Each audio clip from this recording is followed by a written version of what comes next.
स्वागत है आपका आपके अपने ही चैनल 100% सिलेक्शन में। कैसे हैं आप? आशा करता हूँ आप बहुत अच्छे होंगे और अपनी तैयारी बहुत अच्छे तरीके से कर रहे होंगे। दोस्तों, इस वीडियो में मैं आपको बताने वाला हूँ, यानी आज हम छठा चैप्टर की शुरुआत कर रहे हैं जो कि जैकोबियन है। क्या होता है जैकोबियन? पार्शियल डिफरेंशियल से रिलेटेड है। अगर आपने इससे पहले वाली वीडियोस ना देखी हो, पांचवा चैप्टर ना देखा हो, उसको पहले देख लीजिएगा। उसी के बाद आप इस वाले चैप्टर को देखेंगे, क्योंकि कुछ भी समझ नहीं आएगा अगर पांचवा नहीं देखा हो। अगर पढ़ा हो वो बात अलग है, नहीं पढ़ा हो तो उसको ज़रूर देखिएगा। अगर इस चैनल पर आप नए आए हो, सब्सक्राइब मत करना, तभी करना दोस्तों जब आपको ये चैप्टर अच्छे तरीके से समझ आ जाए, सारी बेसिक आपके क्लियर हो जाए, तभी आप इसको सब्सक्राइब कीजिएगा। ठीक है? और वही क्वेश्चंस मैं लेता हूँ जो कि आपके एग्जाम के पॉइंट ऑफ व्यू से बहुत इंपॉर्टेंट होते हैं। क्लियर? तो हाँ, टेलीग्राम चैनल को ज्वाइन ज़रूर कीजिएगा। बारी बारी सारी चीज़ों को सारे चैप्टर को कवर करता चल रहा हूँ। ये वाले पीडीएफ आपको मैं लगातार अपलोड कर रहा हूँ। कहाँ पर? टेलीग्राम पर। वीडियो के डिस्क्रिप्शन में जाइएगा, वहाँ पर टेलीग्राम का चैनल दिया हुआ है, ज्वाइन हो जाइएगा, है ना। बुक्स के भी पीडीएफ वहाँ पर अपलोड किए जा रहे हैं। तो आइए दोस्त, हम स्टार्ट करते हैं नया चैप्टर, छठा चैप्टर, जिसका नाम जैकोबियन है। क्या होता है जैकोबियन दोस्तों? यहाँ पर फर्स्ट आपको समझना है कि हमें कोई फंक्शन दिया हुआ होता है। ठीक है? हमें कोई फंक्शन दिया हुआ होता है। जैसे यहाँ पर हमें u का मान दिया हुआ है f1, यानी कोई फंक्शन दिया हुआ है, पहला फंक्शन एक्स वाई और दूसरा फंक्शन दिया हुआ है एक्स वाई। तो दो वेरिएबल्स का ये फंक्शन है। और हम ये जानते हैं कि जब हम x का डिफरेंशिएट करते हैं, जब हम x का डिफरेंशियल करते हैं, पार्शियल डिफरेंशियल, तो y को कांस्टेंट मानना पड़ता है। कोई दो वेरिएबल्स मल्टीप्लाई में रखे हुए हैं, अगर हम एक का डिफरेंशियल करेंगे तो ये इसको कांस्टेंट मानना ही पड़ेगा। पार्शियल डिफरेंशियल की पहचान होती है, इस चीज़ को आप याद रखेंगे दोस्तों। तो क्या होता है, इसको हम इस तरीके से भी लिख सकते हैं, है ना। एक फंक्शन u, एक फंक्शन v। यानी क्या मतलब हुआ दोस्तों? इस u का x के सापेक्ष में, इस u का y के सापेक्ष में, इसी प्रकार इस v का x के सापेक्ष में, इसी v का y के सापेक्ष में। क्लियर? इसको इस तरीके से और इसको इस तरीके से भी हम लिखते हैं, jacobian u into v upon x y, x comma y, या del u v by del x y. क्या होता है दोस्त, उसको यहाँ पर समझिएगा। देखिए, यहाँ पर मैंने आपको समझाया है। क्या समझाया? कि इस u का कर रहे हैं हम x के सापेक्ष में, इस u का कर रहे हैं हम y के सापेक्ष में। तो del u by del x जब हमने x के सापेक्ष किया, जब हमने y के सापेक्ष किया, तो del u by del y का किसका किया? इस u का किया। अब हम करेंगे इस v का, तो v का हो जाएगा del v by del x, यानी v का करेंगे x के सापेक्ष में, तो del v by del x। इस v का करेंगे y के सापेक्ष में, तो del v by del y। एक सारणी बना लेंगे, एक यहाँ पर डिटर्मिनेंट्स बना लेंगे। क्लियर? ये तो आपसे बनाना आता ही होगा ना सर? आता है, बिल्कुल। ठीक है? तो u v का x एंड y के सापेक्ष जैकोबियन, इसको ये कहेंगे। यानी u और v का x y के सापेक्ष में जैकोबियन किस तरीके से लिखते हैं? बस आपको मॉड बनाना है, और मॉड बनाने के बाद में पहले u का x के सापेक्ष में, फिर u का y के सापेक्ष में। यानी पहला फंक्शन का जब आपने किया, u का जब आपने x के सापेक्ष किया तो उसको पहले, जब आपने u का y के सापेक्ष किया उसको बाद में, जब हम v का करेंगे x के सापेक्ष में उसकी दूसरी रो में लिखेंगे उसको, और जब हम v का करेंगे y के सापेक्ष में उसको दूसरी रो में लास्ट वाले अवयव लिखेंगे, dv बाई dt। ठीक है? Del y by del y। अब दोस्तों यहाँ पर आपको एक क्वेश्चंस के माध्यम से, हाँ एक चीज़ और दोस्तों, बस यहाँ पर सेकंड चीज़ और समझिएगा। यहाँ पर हमें तीन वेरिएबल्स का दिया हुआ है, जैसे v is equals to f2 यानी पहला function, sorry, u is equals to f1 यानी पहला फंक्शन x y z, तीन वेरिएबल्स का है। v is equals to x y z यानी दूसरा function, w is equals to यानी तीसरा फंक्शन x y z दिया हुआ है। कैसे करेंगे? तो इसको हम लिखेंगे जैकोबियन u v w, यानी u v w का जैकोबियन इज इक्वल्स टू, अब u का कर रहे हैं हम किसके सापेक्ष में? इस x के सापेक्ष में कर रहे हैं x का। इस पहली इक्वेशन का देखते हैं, इस पहली इक्वेशन के बारे में बात हो रही है। तो u का कर रहे हैं हम किसके सापेक्ष में? u का x के सापेक्ष में, तो del u by del x। इस u का कर रहे हैं हम y के सापेक्ष में, तो del u by del y। इस u का कर रहे हैं हम z के सापेक्ष में, del u by del z। Clear? उसके बाद में दूसरी रो में अब v पर आ जाइए, दूसरी इक्वेशंस पर। v का कर रहे हैं हम x के सापेक्ष में, del v by del x। v का कर रहे हैं हम y के सापेक्ष में, del v by del y। v का कर रहे हैं हम z के सापेक्ष में, del v by del z। अब इसी प्रकार हम w का कर रहे हैं x के सापेक्ष में, तो तीसरी रो में del w by del x। इसी प्रकार w का कर रहे हैं हम y के सापेक्ष में, del w by del y। इसी प्रकार w का कर रहे हैं हम z के सापेक्ष में, del w by del z। यहाँ तक क्लियर? बिल्कुल क्लियर। इस तरीके से जब आप बना लेंगे, अब दोस्तों इन सभी के मान कैसे निकालेंगे? पहले ही मैं इससे पहले वाली वीडियोस में मैं सही बता रहा हूँ, पार्शियल डिफरेंशियल वाला चैप्टर यानी आंशिक अवकलन वाला चैप्टर नहीं देखा हो, इससे पहले वाला 5वां वो देख लीजिएगा, तभी आपके समझ आएगा कैसे निकलते हैं, सब बताया मैंने आपको। ठीक है, तो आइए इसको हम बारी बारी से एक क्वेश्चंस की ओर से समझते हैं, जो कि 2012 में 2013 में 2009 में क्वेश्चन पूछा गया है। क्या है कि हमें दिया हुआ है ये x is equals to u into one plus v, equation first मान लेते हैं इसको, clear. Y is equals to u into one plus u, यानी दो इक्वेशन हमें ये दी हुई हैं और हमसे कहा है कि del x y divide by del u v, इसका मान क्या होगा, ये हमसे पूछ रहा है। क्या मतलब होता है इसका दोस्तों, मैंने आपको बताया अभी कि अगर हमें ऊपर जो भी हमारा ऊपर लिखा हुआ है एक्स वाई वेरिएबल्स लिखे हुए हैं ना, यानी पहले वेरिएबल्स का यानी एक्स का इसके सापेक्ष में यू का जो ऊपर लिखा हुआ होता है वाई, उसका हम ये x का पहले u के सापेक्ष में, इस x का y के v के सापेक्ष में, अब y का u के सापेक्ष में, y का v के सापेक्ष में। तो यहाँ पर देखिएगा del x y del u v। अब इस x का u के सापेक्ष में तो del x by del u, इस x का v के सापेक्ष में तो del x by del v, इस y का u के सापेक्ष में del y by del u, इस इस u का v के सापेक्ष में तो del y by del v हो जाएगा। क्लियर, यहाँ तक क्लियर हुआ या नहीं हुआ। अब उसके बाद में क्या करते हैं दोस्तों, हम सबसे पहला यानी इसका मान निकालना है, तो क्या करेंगे, ये इस x का इस u के सापेक्ष में करेंगे, यानी पहली इक्वेशन का u के सापेक्ष में क्या करेंगे, आंशिक अवकलन करेंगे। क्लियर, तो जब हम इस पहली इक्वेशन का u के सापेक्ष में करेंगे तो del x by del u है ना इज इक्वल्स टू, चूँकि दोस्तों वन प्लस वी तो कांस्टेंट है ना, तो वन प्लस वी को हमने साइड निकाला है ना, और हम जानते हैं कि जब हम u का और u के ही रेस्पेक्ट में आंशिक अवकलन करेंगे उसका होता है 1। क्लियर, तो del x by del u is equals to 1 आ गया, एक मान हमारा ये निकल कर आ गया 1, जो कि इसकी जगह हम रख देंगे, बाद में रखेंगे, पहले हम इन सभी के मान निकालेंगे। इसका मान आ चुका है ना, अब इसका मान देखिएगा del x by del v, यानी क्या मतलब हुआ कि हम इस इक्वेशन का यानी x का इस x का किसके सापेक्ष कर रहे हैं, v के सापेक्ष में कर रहे हैं, v के सापेक्ष में। तो क्या हो जाएगा del x by del v is equals to अब यहाँ पर u क्या देखिए, यहाँ पर u क्या हो जाएगा, u हमारा कांस्टेंट हो जाएगा, अरे भाई v के सापेक्ष में कर रहे हैं और u हमारा कांस्टेंट हो जाएगा, और ब्रैकेट के अंदर 1 का होता है 0 और प्लस हो जाएगा इसका, यानी इसका v का क्या हो जाएगा, v का होता है 1, तो यहाँ पर हमारा हो जाएगा 0 प्लस 1, तो इज इक्वल्स टू u, भाई u की 0 में 0, u की 1 में 1, तो u आ जाएगा हमारा।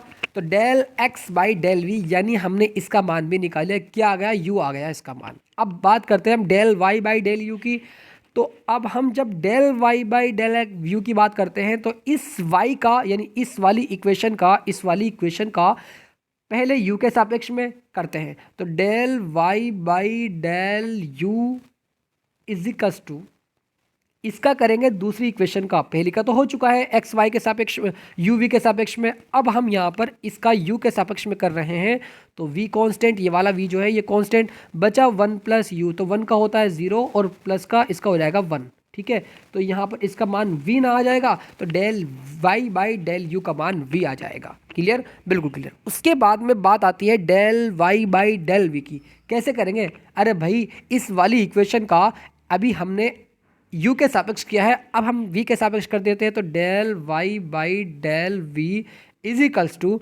तो दोस्तों हम v के सापेक्ष में कर रहे हैं तो 1 प्लस यू तो कांस्टेंट, 1 प्लस यू कांस्टेंट। ठीक है, बचा हमारा v, तो v का जब हम v के ही सापेक्ष में करेंगे तो v का होता है 1, तो क्या हो जाएगा 1 प्लस यू हमारा हो जाएगा। तो इन सभी के मान हम निकाल चुके हैं ना, अभी हमने आपको बताया है ना, यहाँ पर आपको दिखाया है सबको, तो इन सभी के मानों को यहाँ पर ला करके हम पुट कर देंगे। तो मैंने सारी चीज़ों को अच्छे तरीके से यहाँ पर बता रखा है कि समीकरण 1 का u के सापेक्ष में, समीकरण एक का v के सापेक्ष में, तो u v के सापेक्ष में जबकि हमने किया तो यहाँ से u का, तो यहाँ पर 1 प्लस वी आ गया, जब हमने उस पहली इक्वेशन का v के सापेक्ष किया तो u आ गया है ना। उसके बाद में जब हमने इक्वेशन सेकंड का किया किसके सापेक्ष में, u के सापेक्ष में किया, तो यहाँ पर क्या आ गया, यहाँ पर v आ गया। जब हमने इस दूसरी ही इक्वेशन का v के सापेक्ष किया तो क्या आ गया, 1 प्लस यू आ गया। ठीक है, 4 मान हमें निकाले थे, उन चारों मानों को हमने इनकी जगह रख दिया, 1 प्लस वी, यू वी और 1 प्लस यू, इन सभी के मानों को रखा, यहाँ से इसका मान फाइंड किया, तो 1 प्लस वी प्लस यू इसका करेक्ट आंसर हमारा हो जाएगा, है ना। तो मुझे उम्मीद है ये वाला क्वेश्चन आपको बहुत अच्छे तरीके से समझ आ गया हो। उसके बाद ये वाले क्वेश्चन की बात करते हैं।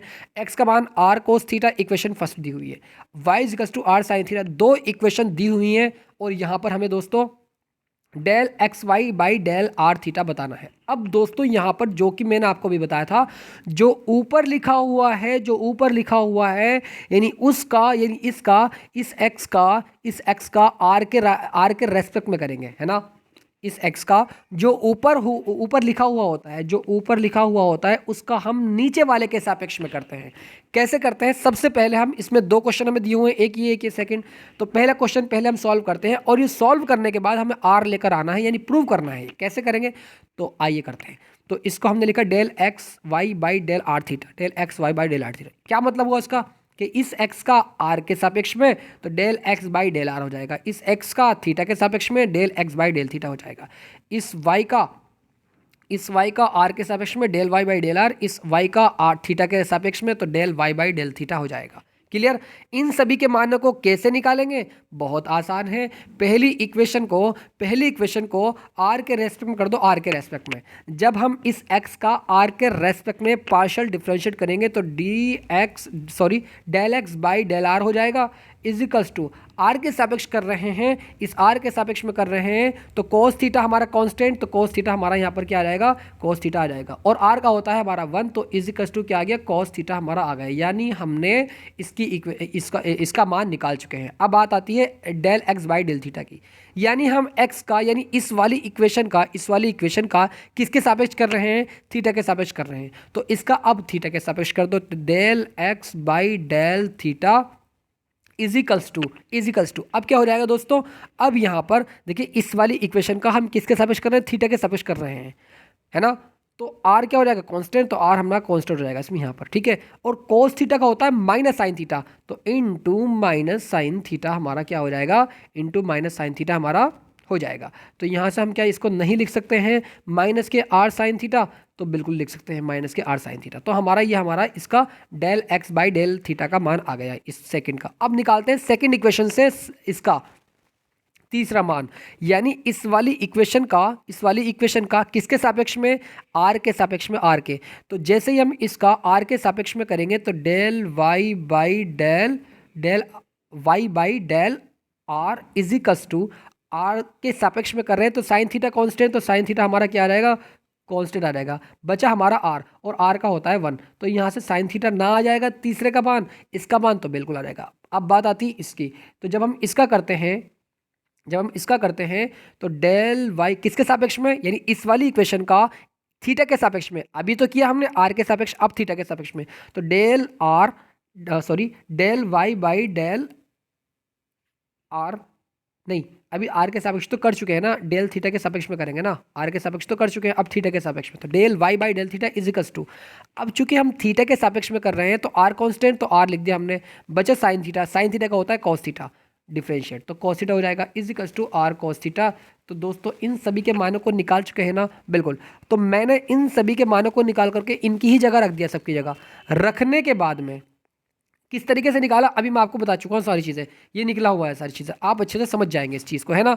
तो यहाँ से मैं आपको समझा चुका हूँ, और यहाँ से मैंने क्या काम किया दोस्तों, इन सभी की जगह इन सभी का मान रख दिया। रखने के बाद में इसकी मल्टीप्लाई इसमें करते हैं, कैसे मोड को सॉल्व करते हैं आप अच्छे तरीके से जानते हैं, ठीक है। तो r cos square theta plus के आर साइन स्क्वायर थीटा हो जाएगा। आर कॉमन लेंगे यहाँ से, तो cos square theta plus sine square theta जो कि होता है 1, आर प्रूव हो चुका है। अब सेकंड क्वेश्चन की ओर चलते हैं, यानी del r theta by del x y. अब क्या करेंगे कि इस आर का, अभी तो हमने किया था यानी ये ऊपर था और ये नीचे था, अब इसका उल्टा देखिएगा, तो इस आर का एक्स के सापेक्ष में, इस आर का वाई के सापेक्ष में, तो इसका जब हमने एक्स के सापेक्ष किया तो del r by del x, इसका आर का हम वाई के सापेक्ष में तो del r by del y, इस थीटा का हम करेंगे किसके सापेक्ष में? इस थीटा का करेंगे हम एक्स के सापेक्ष में तो del theta by del x, इस थीटा का हम करेंगे वाई के सापेक्ष में तो del theta by del y. घबराना नहीं है, नेम से नहीं हटना, बस दोस्तों ऊपर वाले को देखना है, जो ऊपर रखा हुआ होगा उसी का हम पार्शियल डिफरेंशियल करते हैं, जो नीचे लिखा हो उसके सापेक्ष में, है ना। इस चीज़ को आप याद रखेंगे। तो इसका हमने ये बना लिया ना, अब इन सभी के मान कैसे निकलेंगे? बहुत आसान है भाई। भाई यहाँ पर देखिए दो इक्वेशन हमें दी हुई थी, एक ये रही एक ये रही। अब इन दोनों इक्वेशनों को हम स्क्वायर करके जोड़ देंगे दोनों को, दोनों तरफ में। तो क्या हो जाएगा? ये हो जाएगा हमारा, ये हो जाएगा। चूँकि दोस्तों हमें इसमें आर और थीटा की वैल्यू फाइंड करनी है। आर का मान और थीटा का मान पहले हमें फाइंड करना है। जब हमें आर और थीटा का मान पता चल जाएगा उसके बाद मैं आपको बताऊंगा क्या होगा। तो यहाँ से x square plus y square इजकल to r square cos square theta plus r square sine square theta. यहाँ से आर स्क्वायर कॉमन लिया, cos square theta plus sine square theta जो कि होता है 1। अब यहाँ से इस आर के ऊपर से स्क्वायर हट करके यहाँ वर्गमूल बन जाएगा, है ना। तो आर इजकल to root x square plus y square, equation third मान लेते हैं इसको। क्लियर? अब हमने आर का मान निकाल लेना। अब हमें निकालना है थीटा का मान। कैसे निकालेंगे? अरे भाई इस वाली समीकरण को, इस वाली इक्वेशन को इससे भाग कर दो, इस वाली इक्वेशन को इससे भाग कर दो, तो यहाँ से थीटा का मान निकल कर आ जाएगा। कैसे आएगा? बहुत आसान है। तो y upon x is equal to r sine theta upon r cos theta, है ना। आर से r cancel, sine theta upon cos theta होता है tan theta. y upon x, इस टेन को लेकर जाइए y अपॉन एक्स के पास में, तो theta is equal to tan inverse y upon x हमारा हो जाएगा। इक्वेशन फोर्थ मान लो। अब इक्वेशन थर्ड और इक्वेशन फोर्थ को देखिएगा। इक्वेशन थर्ड और इक्वेशन फोर्थ आ चुकी है ना। अब हमें क्या काम करना है? अब हमें आर का करना है किसके सापेक्ष में? आर का करना है एक्स के सापेक्ष में। जब हम इस आर का यानी इस आर का एक्स के सापेक्ष में करेंगे तो क्या हो जाएगा? Del r by del x is equals to, इसको एक्स मानिए थोड़ी देर के लिए, अंदर वाले को एक्स मानिए, तो जो हमारा रूट एक्स का जो डिफरेंशिएट होता है 1/2 रूट एक्स हमारा होता है, 1/2 रूट एक्स। इसी के अकॉर्डिंग दोस्तों, इसी के अकॉर्डिंग यहाँ पर 1/2 root x square plus y square हो जाएगा। और जिसको हमने एक्स माना है उसका हम एक और बार करते हैं दोस्त। किसके सापेक्ष में कर रहे हैं? हम यहाँ पर इनका एक्स के सापेक्ष में कर रहे हैं, एक्स के सापेक्ष में। तो वाई हमारा कॉन्स्टेंट है ना, y इसका मान तो 0 हो जाएगा, तो इसका हो जाएगा 2x। तो इसका हमने 2x और प्लस के 0 हमारा यहाँ पर हो गया। ठीक है, तो बिल्कुल। अब दोस्तों जब हमने इसका पार्शियल डिफरेंशियल कर ही दिया तो इस 2 से 2 कैंसिल भी कर देते हैं। Del r by del x का मान x upon root x square plus y square, partial differentiate with respect to y। अब इसी इक्वेशन का हमें यानी थर्ड इक्वेशन का y के सापेक्ष करना है। तो del r by del y is equals to 1/2 root x. Clear? अब हमने किया किसके सापेक्ष? y के सापेक्ष में किया, y के सापेक्ष में। तो यहाँ पर x क्या हो जाएगा? कांस्टेंट, इसका होता है 0, तो इसका 0 यानी 2y हो जाएगा y स्क्वायर का। तो यहाँ से del r by del y की value y upon root x square plus y square आ चुकी है। अब दोस्तों यहाँ से हम q यानी दूसरी इक्वेशन का, जो हमारी फोर्थ इक्वेशन निकल कर आई थी ये वाली, अभी तो हमने इस वाली इक्वेशन का किया है ना, x के सापेक्ष y के सापेक्ष। अब इस वाली इक्वेशन का x के सापेक्ष y के सापेक्ष करते हैं। और मैंने आपको बताया था कि टेन इनवर्स, इस पूरे को x मान लिए, टेन इनवर्स x का जो डिफरेंशिएट होता है 1/1 प्लस एक्स स्क्वायर होता है। इस चीज़ को आप याद रखेंगे अभी। ठीक है, अब यहाँ पर आइएगा, हमने q का करा यानी फोर्थ इक्वेशन का q का partial differentiate with respect to x. पहले एक्स के सापेक्ष करेंगे तो del theta by del x is equal to 1/1 plus x square यानी y अपॉन एक्स का whole square. y upon x को माना हमने x थोड़ी देर के लिए, तो जिसको मानते हैं उसका हम डिफरेंशिएट एक और बार करते हैं। तो y को रखा बाहर, चूंकि कांस्टेंट है, बचा 1/x का जो डिफरेंशिएट होता है माइनस के 1/x स्क्वायर हमने लिख दिया डायरेक्टली यहाँ पर। तो del theta by del x is equal to minus के x square y upon x square plus y square into 1/x square. यहाँ से del theta by del x का मान माइनस के y upon x square plus y square. कैसे आ गया? X square से एक्स स्क्वायर कैंसिल। कैसे हो गया? इस एक्स स्क्वायर की मल्टीप्लाई इसमें की plus y square upon x square जो आता वो ऊपर हमने डायरेक्टली यहाँ पर लिख दिया, इंटू में y ये वाला और माइनस आ गया शुरू में ये वाला। तो एक्स स्क्वायर से हमने एक्स स्क्वायर को कैंसिल किया, माइनस के y अपॉन रूट कह रहा हूँ सॉरी, माइनस के y upon x square plus y square. अब हम उसी का यानी चौथी इक्वेशन का y के सापेक्ष करते हैं। तो del theta by del y 1/1 plus x square यानी y अपॉन एक्स का होल स्क्वायर। किसके सापेक्ष कर रहे हैं? y के सापेक्ष। तो 1/x कांस्टेंट और y का होता है 1। क्लियर? ये लिखा है यहाँ पर। अब दोस्तों यहाँ पर इस एक्स स्क्वायर से, चूंकि एक्स स्क्वायर इस तरीके से यहाँ पर 1/x स्क्वायर प्लस के y square upon x square. अब ये वाला एक्स स्क्वायर चले जाएगा 1 के पास में। ठीक है, जब यहाँ पर 1 के पास जाएगा तो यहाँ पर एक्स स्क्वायर हो जाएगा 1, इस एक्स से इसकी एक पावर कैंसिल। तो यहाँ पर del theta by del y is equal to x upon x square plus y square हमारा आ जाएगा। अब इन सभी के मान हम निकाल चुके हैं तो इनकी जगह भी रख देंगे। तो x upon root x square plus y square, y upon root x square plus y square, minus y upon x square plus y square, x upon root x square plus y square रख दिया। Cross multiply करते हैं अच्छे तरीके से, आप जानते हैं। इसका इसमें करेंगे तो क्या हो जाएगा, ऊपर x square upon root x square plus y square into x square y square, है ना। और ये वाला माइनस जो बीच में माइनस लगाते हैं वो प्लस कर देगा, क्लियर। अब इसका हम इसमें करते हैं, इसका ऐसे क्रॉस मल्टीप्लिकेशन माइनस लगा के बीच में माइनस पहले से प्लस हो जाएगा, तो वाई ऊपर यानी वाई स्क्वायर, नीचे x square plus y square into root x square plus y square. तो यहाँ पर हमारा ये आ गया। उसके बाद क्या काम करते हैं दोस्तों, उसके बाद में ये दोनों एक से है ना, एक दफ़े उतार लिया, x square plus y square as it is ऐसे ही उतार देंगे, ऊपर नीचे कैंसिल, बचा 1/रूट x square plus y square. दोस्तों क्या तीसरी इक्वेशन नहीं आई थी, क्या तीसरी इक्वेशन आर का मान ना निकाला था हमने, एक दफ़े दिखा दूँ क्या, बिल्कुल सर दिखा दीजिएगा। ये रहा आर का मान, root x square plus y square, तो 1/रूट x square plus y square मान निकल कर आ गया ना, तो इजिकल्स टू 1/r। तो दोस्तों यही तो हमें प्रूव करना था, अरे भाई हमें यही प्रूव करना था, दिखाऊं सर, दिखा दीजिएगा एक बार। तो यहाँ पर देखिएगा हमने ये वाला क्वेश्चन जब सॉल्व किया तो 1/r प्रूव करना था, ये तो हम कर चुके हैं, तो इसका मान 1/r हमारा प्रूव हो चुका है। एक क्वेश्चन और दोस्तों बहुत इंपॉर्टेंट है आपके एग्जाम के पॉइंट ऑफ व्यू से, ठीक है, उस क्वेश्चन को और अच्छे तरीके से हम अच्छे तरीके से समझ लेते हैं। जैसे कि दोस्तों यहाँ पर आप देख रहे हैं इक्वेशन 3 में हमने यहाँ पर हमें 3 फंक्शन दिए हुए हैं ना, u1 का मान दिया हुआ है, u2 का मान दिया हुआ है, u3 का मान दिया हुआ है, ठीक है। अब सबसे पहले जैकोबियल बनाते हैं, u1 u2 u3 equals to हमें 4 प्रूव करना है, हमें प्रूव करना है 4। कैसे आएगा, बहुत ईजी है, जैकोबियल u1 u2 u3। इसका क्या मतलब हुआ u1 का, तो u1 का कर रहे हैं पहले हम x1 के सापेक्ष में x2 x3 कांस्टेंट, तो del u by del x1 आ जाएगा। अब इसी u का हम कर रहे हैं किसके सापेक्ष में, x2 के सापेक्ष में, तो del u1 by del x2। अब इसी का कर रहे हैं हम x3 के सापेक्ष में, तो del u1 by del x3। इसी प्रकार u2 का करेंगे x1 के सापेक्ष, तो del u2 by del x1। इसी u2 का करेंगे हम x2 के सापेक्ष में, तो del u2 by del x2 आ जाएगा। इसी u2 का करेंगे हम x3 के सापेक्ष में, तो del u2 by del x3। इसी प्रकार u3 का करेंगे हम x1 के सापेक्ष में, तो del u3 by del x1। इसी प्रकार इस u3 का करेंगे हम x2 के सापेक्ष में। यहाँ पर मिस्टेक ये हुई है कि यहाँ पर 2 नहीं लिखा हमने, यहाँ पर 1 लिखा है, तो del u2 by del x2 है यहाँ पर, इस चीज़ को याद रखेंगे आप। इसी u3 का हम करेंगे किसके सापेक्ष में, इसी का करेंगे हम किसके सापेक्ष में, x3 के सापेक्ष में, तो del u3 by del x3। तो यहाँ पर भी आपको 3 कर लेना है और यहाँ 2 कर लेना है, इस चीज़ को आप याद रखेंगे बस। उसके बाद क्या काम करते हैं दोस्तों, बारी बारी से इन सभी के मानों को निकालते हैं, है ना।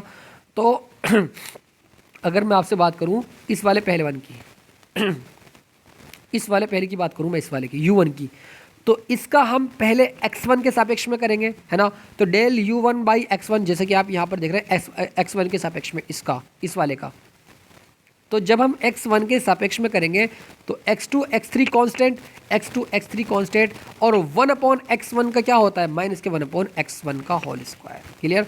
अब del u1 by del x2 क्या हो जाएगा दोस्तों, तो यहाँ पर हम x2 के सापेक्ष कर रहे हैं u1 का, इसी u1 का x2 के सापेक्ष, अभी x1 के सापेक्ष किया है, अब x2 के सापेक्ष, ठीक है। इसी प्रकार x3 के सापेक्ष भी करेंगे, तो यहाँ पर जब हमने उसके सापेक्ष में किया तो x3 बाई x1 तो कांस्टेंट और x2 ऊपर है तो उसका होता है 1। इसी प्रकार हम यहाँ पर u1 का करेंगे x3 के सापेक्ष, तो x2 अपॉन x1 कांस्टेंट और x3 ऊपर है जो कि होता है 1 हमारा उसका पार्शियल डिफरेंशियल। अब दूसरी इक्वेशन में यानी u2 का कर रहे हैं हम, इस वाले u2 का कर रहे हैं, इस वाले u2 का x1 के सापेक्ष करेंगे पहले, फिर x2 के सापेक्ष, फिर x3 के सापेक्ष, इसी तरीके से हमें करना है। तो हमने यहाँ पर जब किया, मैं यहाँ पर भी आपको करके दिखा दूँ क्या सर, बिल्कुल एक दफ़ा आप यहीं पर करके दिखा दीजिएगा ताकि और अच्छे तरीके से क्लियर हो जाए। तो यहाँ पर हम इसका u2 का कर रहे हैं, तो x1 के सापेक्ष में, तो del u2 by del x1 equals to, दोस्तों यहाँ पर आप देखेंगे तो x3 अपॉन x2 कांस्टेंट है, तो x3 अपॉन x2 कांस्टेंट आ जाएगा और इसका होता है 1, तो उसका 1 लिख दिया, तो इसका मान x3 अपॉन x2 आ गया। अब उसके बाद में x1 के सापेक्ष किया है ना, अब x2 के सापेक्ष में करते हैं, तो del u2 by del x2 equals to, x2 के सापेक्ष में कर रहे हैं, किसके सापेक्ष में, x2 के सापेक्ष में कर रहे हैं, तो क्या हो जाएगा यहाँ पर हमारा x1 x3 तो कांस्टेंट, तो x1 इंटू x3 हमारा कांस्टेंट और 1/x2 का इंटू 1/x2 का क्या हो जाएगा, 1/x2 का होल स्क्वायर ना हो जाएगा। अरे सर बिल्कुल हो जाएगा, इसका डिफरेंशियल 1/x2 का डिफरेंशियल माइनस के 1/x2 का होल स्क्वायर। क्लियर। अब उसके बाद में हमें करना है, यानी इसका करना है किसके सापेक्ष में, x3 के सापेक्ष में करना है। तो del u2 divide by del x3 is equals to, तो दोस्तों आप यहाँ पर देखेंगे कि x1/x2 तो कांस्टेंट, x1/x2 कांस्टेंट, और बचा हमारा x3, उसका क्या होता है 1, तो उसका हमने यहाँ पर 1 कर दिया। तो x1/x2 मान किसका आ चुका है, इसका मान आ चुका है, इसका। अब बात आती है दोस्तों इस वाले की, यानी तीसरी इक्वेशन से हम निकालते हैं, इस वाली इक्वेशन से हम किसके सापेक्ष में करेंगे, पहले हम x1 के सापेक्ष में, तो del u3 divide by del x1 is equals to, x1 के सापेक्ष कर रहे हैं तो x2/x3 हमारा कांस्टेंट, तो x2/x3 कांस्टेंट, और यहाँ पर इंटू में क्या आ जाएगा, x1 का होता है 1, तो यहाँ पर 1 आ जाएगा। यानी हमने del u3 by del u3 का हमने x1 के सापेक्ष किया, अब x2 के सापेक्ष में करेंगे इसका, तो del u3 by del x2 is equals to, जब हम इसका यानी u3 का x2 के सापेक्ष में करेंगे तो यहाँ से x1 और x3 कांस्टेंट, तो x1 x3 हमारा कांस्टेंट, इसका होता है 1, तो इसका 1 कर दिया, तो हमारा इसका मान ये आ चुका है। अब करेंगे हम किसका, अब हमें इसी का करना है x3 के सापेक्ष में, है ना, तो डेल u3 आएगा ना, u का कर रहे हैं तो del u3 divide by del x3 is equals to, तो जब हम इस वाले का किसके सापेक्ष में, x3 के सापेक्ष में करेंगे तो यहाँ पर x1 और x2 कांस्टेंट ना हो जाएगा, तो x1 x2 कांस्टेंट बचा 1/x3 का जो डिफरेंशियल हम करेंगे, अरे 1/x का डिफरेंशियल क्या होता है, माइनस के 1/x²। इसी प्रकार x3 का क्या हो जाएगा, माइनस के 1/x3 का होल स्क्वायर ना हो जाएगा, तो बिल्कुल सर हो जाएगा। तो यहाँ पर हमारा इसका मान ये आ चुका है। सभी के मानों को हम फाइंड कर चुके हैं, आपको बता चुका हूँ, आप यहाँ से इजीली देख सकते हैं, ये सभी के मान बारी बारी से मैंने सॉल्व किए हैं। ठीक है, ये सभी मान मैंने आपको अभी निकाल के बताए हैं। तो निकालने के बाद क्या होगा दोस्तों, अब इन सभी के मान निकाल चुके हैं, इन सभी की जगह रख देंगे, रख दिया।